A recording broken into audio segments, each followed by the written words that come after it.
Hello à toi, entrepreneur ambitieux. Je te retrouve en direct de Palawan où j'ai la chance de passer 10 jours en immersion, immersion business et sport, puisque nous avons 2 entraînements par jour de boxe et de circuit training, cardio, etc. On remet ça 10 jours de suite. Et je me suis dit que j'allais te faire quelques vidéos YouTube en profitant du joli cadre, même si c'est la saison des pluies ici et qu'on a un peu comme en ce moment des périodes couvertes. Mais voilà, le soleil revient vite après. Donc, ce que je voulais te proposer aujourd'hui, c'est qu'on voit ensemble 5 habitudes qui, pour ma part, a complètement changé ma vie au niveau du bien-être de mon business et de moi-même. Puisque je pense que tu seras d'accord avec moi, surtout si tu es entrepreneur, tu te rends compte que ton bien-être est vraiment lié, avec les résultats de ton business et que tout le travail que tu vas faire sur toi, sur ton bien-être, eh bien, va se répercuter de manière positive sur ton business. Alors, qu'est-ce que j'ai mis en place ces dernières années, petit à petit, pour aujourd'hui réussir à manifester le business que je souhaite et surtout la vie qui va avec, celle que je souhaite? Tu le sais certainement, je suis maman de 4 enfants et pourtant, eh bien, j'ai réussi, cette fois-ci à venir quand même ici profiter de ces 10 jours. Alors mes enfants me manquent énormément et sincèrement, si j'avais pu les prendre avec moi, je l'aurais fait. Mais c'est vrai que j'ai aussi remarqué à quel point il était essentiel de réussir à prendre du temps pour soi et du temps que moi j'allie, que j'aime allier avec mon business. Pour moi, c'est pas des vacances vraiment que je fais toute seule, mais c'est vraiment une manière de travailler et en même temps, eh bien, de profiter, de prendre soin de moi, comme avec ces 10 jours intensifs de sport, ce que je ne peux pas du tout me permettre de faire au quotidien à la maison parce que j'ai pas le temps, il y a les horaires, et cetera. Je suis pas en train de te dire donc de mettre ça tout le temps en place, mais de petit à petit, en fait, définir réellement ce que tu veux comme lifestyle et tu verras que même si c'est pas tout de suite, en ayant une ligne conductrice vraiment importante, tu vas y arriver. Oui. Donc pour ça, 5 5 astuces aujourd'hui. La première astuce, ça va déjà vraiment être d'être dans la gratitude, de tout ce qui t'arrive. La gratitude, c'est, quelque chose dont on entend maintenant beaucoup parler, qui à mon sens n'est pas forcément très bien compris. C'est pas seulement la gratitude, d'être reconnaissant pour ce qui arrive et de ne pas, voir les choses négativement. Pour moi, c'est pas ça parce qu'on a le droit de ressentir des émotions négatives quand on en vit et c'est complètement normal de les accepter, de les accueillir. Par contre, la gratitude, ça va être de ne pas toujours avoir une attente de résultat par rapport à ce que tu souhaites. C'est-à-dire que quand on se focus tout le temps sur le résultat, eh bien, on a tendance à se décourager parce que les résultats sont quand même des gros blocs à atteindre. Et chaque jour, tu vas te dire, ah bah oui, j'ai mon objectif, par exemple, de perdre 10 kilos pour être mieux dans ma peau, pour mieux performer, pour avoir moins de problèmes de santé, pour me sentir plus à l'aise quand je communique autour de mes offres ou je ne sais pas, enfin, tu as ta raison à toi. Et bah, si tous les jours, dès que tu commences un rééquilibrage alimentaire, tu te dis: «Ah bah, j'ai pas encore atteint mes 10 kilos, j'ai pas encore atteint mes 10 kilos, je vais avoir ça, ça, ça, ça, ça comme effort à faire», ça va te déprimer. Donc être dans la gratitude, c'est simplement, finalement, faire un peu le bilan de ta journée et te dire: «Bah, voilà, je remercie cette journée parce que je me remercie ou je remercie ce qui s'est passé durant cette journée parce que j'ai réussi à faire ça, ça, ça, ça» et c'est des petites choses, en fait, qui t'amènent quand même à un résultat final à la longue.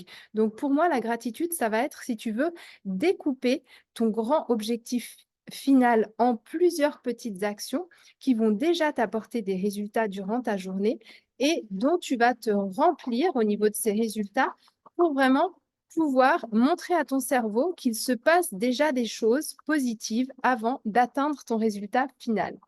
Ensuite, pour le numéro 2, ça va être vraiment, je t'incite à prendre du temps pour soi. Alors là aussi, prendre du temps pour soi, quand on est maman ou même homme, qu'on a un business, qu'on a une famille, heu, qu'on doit tout faire tourner, c'est super compliqué à entendre et moi, j'ai mis des années avant de réussir à prendre du temps pour moi sans culpabiliser, à comprendre ce que c'était aussi que prendre du temps pour soi. Prendre du temps pour soi, ça ne veut pas forcément dire partir tous les mois en week-end ou partir, bah, comme je suis en train de le faire là, 10 jours à l'étranger en laissant, toute sa famille à la maison. Pour moi, c'est pas ça. Ça peut être prendre 10 minutes pour aller, marcher. Ça peut être, simplement, aller manger avec, un ami de temps en temps, sur, ton mois par exemple ou Te dire: «Bah, voilà, tous les 6 mois, je vais faire, un séminaire ou je vais faire quelque chose qui vraiment est pour moi et qui n'est pas dans le but d'avancer dans mon business ou dans le but de, faire plaisir à ma famille et cetera». Juste quelque chose d'un petit peu égoïste durant ta journée ou durant ta semaine ou durant ton mois ou même durant ton année, mais si tu le fais durant ton année, tu l'auras compris, je t'incite à le faire quand même un peu plus régulièrement. Ça va être trouver des petits hacks comme ça qui vont te permettre de te reconnecter à toi. Et ça peut encore une fois être vraiment des toutes, toutes, toutes petites choses. Moi, je suis passée aussi beaucoup par le journaling, c'est-à-dire qu'il y avait une période où tous les soirs avant de me coucher, j'écrivais ce que j'avais vécu dans ma journée et c'était un moment où je prenais du temps pour moi ou alors aussi, une fois que j'avais déposé les enfants à l'école eh bien je me prenais, 10-15 minutes pour déjeuner parce que je me suis rendu compte qu'en fait déjeuner en même temps que les enfants, c'était un moment où dont je profitais pas du tout. Ça m'empêchait pas d'être quand même avec eux pour le petit déjeuner, mais voilà, mais je gardais en fait, une partie de mon petit déjeuner après pour juste me poser, prendre mon café, éclaircir ma journée, respirer un petit peu avant de passer, à l'action et ça change juste tout. Ensuite, en 3, prendre du repos. Alors ça aussi, je te le parle en connaissance de cause. Je suis, madame qui ne enfin, j'étais madame qui ne prenait absolument jamais de congé, de repos, ni quoi que ce soit. J'étais à fond, vraiment sur mon business. Tout ce que je voulais, c'était rentabiliser mon temps. C'était aussi de m'occuper de mes enfants parce que je n'étais pas prête à lâcher ça et du coup, j'ai eu une année 2023 où, j'ai commencé à avoir des problèmes de santé, notamment de l'asthme, ce que j'ai absolument jamais eu de ma vie et c'est simplement parce que je me mettais trop de pression.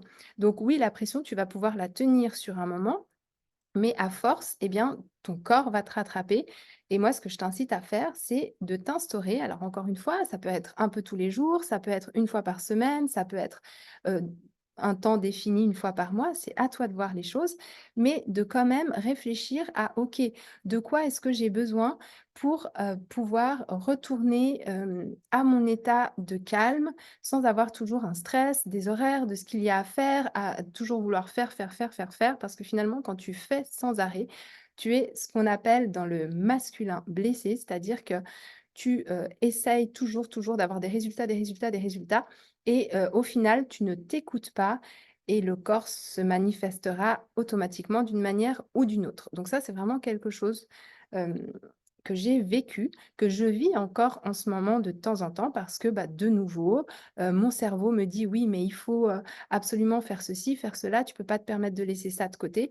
Et bien maintenant, j'ai appris à faire juste pause au moment où les choses ne s'alignaient pas et ça me donne encore plus d'énergie, encore plus de stratégie, parce que j'aurai, bah, justement retrouvé ma concentration pour repartir du bon pied. Donc essaye, tu verras que finalement, c'est pas si grave et c'est pas si impactant de prendre un peu de repos pour pouvoir ensuite mieux aller de l'avant et que même la plupart du temps, eh bien, on est beaucoup plus efficace quand on a récupéré. C'est la même chose, par exemple, si je te parle d'entraînement sportif, les gens qui s'entraînent tous les jours, tous les jours, tous les jours, encore une fois, j'en faisais partie, ont de bien moins bons résultats la plupart du temps que ceux qui font 2 ou 3 entraînements très ciblés par semaine parce que le muscle a le temps de récupérer entre les journées.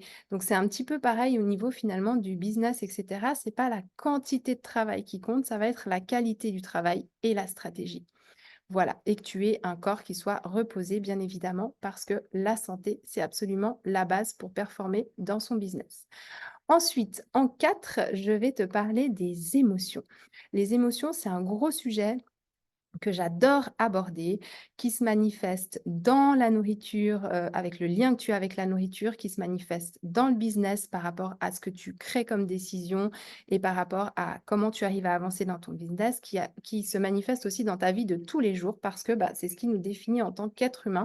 Nous sommes à la merci de nos émotions et pour ne plus être à la merci de nos émotions, eh bien, il y a un travail qu'on peut faire sur soi pour déjà savoir identifier les émotions. C'est souvent la plupart du temps, une éducation que nous n'avons pas du tout, l'intelligence émotionnelle et du coup, on se retrouve en tant qu'adulte coincé dans des schémas répétitifs qu'on a connus par nos parents et qu'on reproduit, reproduit, reproduit et qui sont, complètement désalignés avec la manière dont on aimerait que les choses se passent. Mais comme c'est une boucle, eh bien, on reste dedans et on n'a absolument aucun recul. Alors que finalement, une émotion, elle est juste là pour nous montrer un message. Donc, si tu as une émotion positive dans la journée, comme la joie, comme la sérénité, comme ressentir du bien-être, comme du bonheur, etc., ben ça, c'est la paix aussi, ressentir cette paix, c'est super positif et ça veut dire que finalement, tu es complètement aligné avec ce que tu souhaites atteindre comme vie.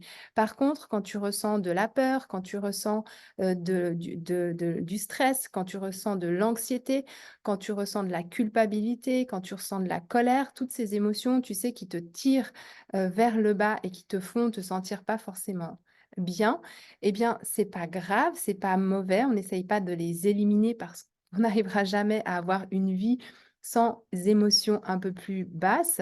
Mais par contre, elles sont là pour te montrer que tu n'es plus sur le chemin, de ta réelle identité, de ce que tu veux réellement manifester comme vie. Donc à chaque fois que tu vas ressentir cette peur, à chaque fois que tu vas ressentir cette colère, à chaque fois que tu vas ressentir cette tristesse, je t'invite vraiment à te poser la question de: «OK, ce message, il est venu me dire quoi? Qu'est-ce que je pourrais changer aujourd'hui dans ma vie pour me réaligner avec mes réels désirs? Pourquoi est-ce que je ressens ça? Est-ce qu'il y a, une, quelque chose qui s'est passé et qui me montre que je ne suis plus dans ce que je souhaite et souvent l'émotion, elle est juste là pour ça. Donc on accueille l'émotion et ensuite on remarque ce qu'on est en train de faire qui nous désaligne par rapport à cette émotion et on réaxe les choses. Et puis en 5 pour terminer cette vidéo, moi ce que je t'incite vraiment à faire, c'est de manifester la vie de tes rêves. Qu'est-ce que ça veut dire que de manifester la vie de ses rêves? Souvent, on peut me prendre pour quelqu'un d'un peu perché quand je dis ça, mais pas du tout. En réalité, tes pensées vont créer, tes actions et ces actions vont amener à des résultats, d'accord? Et puis souvent, eh bien, les pensées, c'est elles qui vont amener une émotion parce que justement, tu as vécu quelque chose qui a mis en lien la pensée et l'émotion. Donc, si tu travailles là-dessus, si tu prends du recul sur tes émotions, si tu prends du recul sur ton identité, sur ce que tu es et que tu as appris à bien définir ton identité, à bien savoir exactement où tu veux aller dans ta vie, dans ton business, dans tes relations, dans tous les domaines en fait de la vie, qui t'impactent, hein, et qui nous impactent tous, eh bien tu vas y aller beaucoup plus sereinement si le domaine est clair, établi, si tu sais exactement ce que tu veux et ce que tu ne veux pas. Et la plupart du temps, on sait ce qu'on ne veut pas quand on est dans ce qu'on ne veut pas, mais on n'a jamais pris le temps de réfléchir à: «OK, qu'est-ce que je souhaite en fait? Qu'est-ce que je souhaite réellement comme vie? Qu'est-ce que je souhaite réellement comme vie de couple? Qu'est-ce que je souhaite réellement comme amitié? Qu'est-ce que je souhaite réellement dans mon business? Comment est-ce que ce business, je veux qu'il impacte ma vie et la vie des autres? Comment est-ce que je me sens aussi peut-être dans mes finances? Enfin, il y a plein de domaines comme ça sur lesquels on peut travailler et ça va t'apporter de la sécurité intérieure et surtout une route toute tracée qui va, au fur et à mesure du temps, eh bien, t'apporter exactement ce que tu souhaites et je te jure que ça fonctionne, j'en suis la preuve vivante. Encore une fois, on ne contrôle pas le timing, on ne contrôle pas la personne. Voilà, je peux pas dire par exemple: «J'aimerais que lui tombe amoureux de moi» ou «J'aimerais que cette personne s'associe avec moi pour faire ce business», parce que ça marche pas. Chacun est libre de droit et chacun a sa propre vie à créer, donc on peut pas, être maître de quand, on peut pas être maître de qui et on peut pas non plus être maître du comment parce que parfois, ben, on manifeste des choses et on ne s'imagine pas de la manière dont ça allait se passer. Par exemple, moi, c'est sûr que depuis un moment, je manifeste le fait de voyager. J'ai vraiment envie de revoyager dans le monde. J'ai des racines aussi de par mon papa qui sont, kenyanes. Mon papa vient de Mombasa. Je voyageais toutes les années au Kenya quand j'étais petite. Après, j'ai pu, avoir la chance de voyager un peu à d'autres endroits, puis le covid arrivant, on a moins voyagé et après le covid, on a voyagé mais pas très loin et moi, j'avais envie de revoyager avec des grands voyages et cetera, que je voyais plutôt avec ma famille, avec, les enfants et cetera et puis, bah, j'aurais pas imaginé que je serais pendant 10 jours à Palawan dans un, bootcamp, business, et sport alors qu'en réalité, c'est exactement ce qui me plaît, ce qui me convient et ce que j'ai pu manifester. Donc parfois, on a un plan d'action précis du comment. C'est bien d'avoir, bien évidemment, il faut quand même avoir un guide du comment, mais ne pas être attaché, encore une fois, à absolument un moyen d'arriver à ses fins. Parce que parfois, eh bien, la vie nous prévoit autre chose pour ses raisons à elle. et toujours se dire que c'est OK, c'est aligné. L'important, moi, ce qu'il faut que je fasse, c'est juste de m'aligner à mes objectifs et d'être ouvert aux possibilités en sachant exactement quoi refuser parce que ça ne me correspond pas ou quoi accepter et puis, bah, en ayant tenté ce qu'il y a à tenter, puis si ça marche pas, bah, ne pas forcer. En tout cas, moi, c'est maintenant comme ça que je vois les choses. Je me dis que si une chose ne fonctionne pas, eh bien, c'est parce qu'il y en a une meilleure qui est prévue pour nous et ça, c'est parce que j'ai complètement foi en moi, en l'univers, en ce que je mets en place et que je sais que quoi qu'il arrive, eh bien, tout, en fait, a un sens. Voilà. Donc c'est terminé pour cette vidéo. Je t'invite à me mettre un like, à la partager si elle t'a parlé.